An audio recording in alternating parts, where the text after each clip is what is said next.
ত্রিপুরার তৎকালীন সিপিআইএম সরকারের সময় আগরতলা ভট্টপুকুর এলাকা ছিল সন্ত্রাসের পরিবেশ। বিস্ফোরক ত্রিপুরার মুখ্যমন্ত্রী ডাক্তার মানিক সাহা। ত্রিপুরার মুখ্যমন্ত্রী ডাক্তার মানিক সাহা শনিবার আগরতলা শহর দক্ষিণাঞ্চলের মডার্ন ক্লাবের নবনির্মিত ক্লাবঘর, জিম ও পাঠাগারের আনুষ্ঠানিক উদ্বোধন করে বক্তব্য রাখতে গিয়ে বললেন, ত্রিপুরা তৎকালীন সিপিআইএম সরকারের সময় ভট্টপুকুর এলাকা ছিল সন্ত্রাসের পরিবেশ। বিরোধীরা ভাবেন মুখ্যমন্ত্রী ডাক্তার মানিক সাহা অনেক সহজ সরল লোক, কিন্তু এই রকম উচ্ছৃঙ্খলতার জন্য এলাকায় শান্তি বজায় রাখার জন্য অনেক সময় শক্তির ও প্রয়োজন দরকার।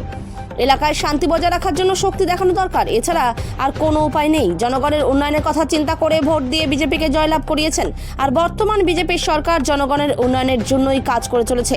ভারতবর্ষের প্রধানমন্ত্রী নরেন্দ্র মোদী বলছেন নিউ ইন্ডিয়া, আর ত্রিপুরা সরকারের লক্ষ্য নিউ ত্রিপুরা।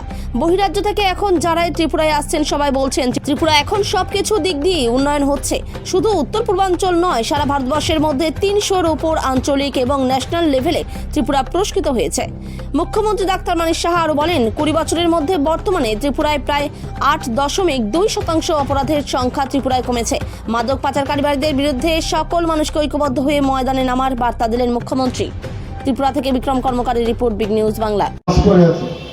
ওই জায়গায় ওর মাথা ফাটিয়ে দিয়েছে, আবার মাথা ফাটিয়ে হসপিটালেও যায়, তাকে আবার মারবার জন্য, এইরকম একটা কালচার ছিল। এখন তো আমি যেটা করি আর কি, যে ডাক্তারবাবু তো খুব সহজ সরল নরম, তা আমি বলেছি যে অনেক সময় এই ধরনের উচ্ছৃঙ্খলতার জন্য, শান্তি বজায় রাখার জন্য অনেক সময় শক্তিরও কিন্তু প্রয়োগ আমি করি, ব্যবহার করি, এবং সেটা করতে হবে, এছাড়া উপায় নেই। ভোট দিয়েছে, সংখ্যাধিক্যের কারণে সরকার চালাচ্ছি, এবং সেটার দায়িত্ব কিন্তু সেই অ্যাকাউন্টেবিলিটি আমাদের নিতে হবে। তো সেইগুলো এই ধরনের যে নিউ ইন্ডিয়া, মাননীয় প্রধানমন্ত্রী যে বলছেন নিউ ইন্ডিয়া, নিউ ত্রিপুরা হবে, তবেই তো হবে। তো নতুন ত্রিপুরা আমরা তৈরি করতে চাই।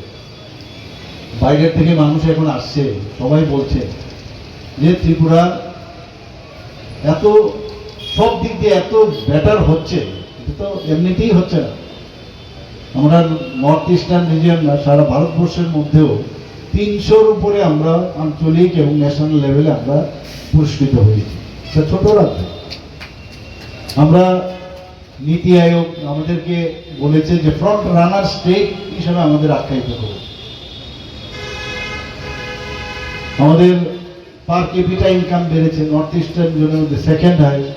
ল অ্যান্ড অর্ডার, কিছুদিন আগে আপনারা দেখেছেন ডিজি সাহেব কি বলেছেন, যে 20 বছরের মধ্যে, এরকম কোনোদিন হয়নি, 20 বছরের মধ্যে এবার প্রায় 8.2% ক্রাইম রেট কমেছে ত্রিপুরা।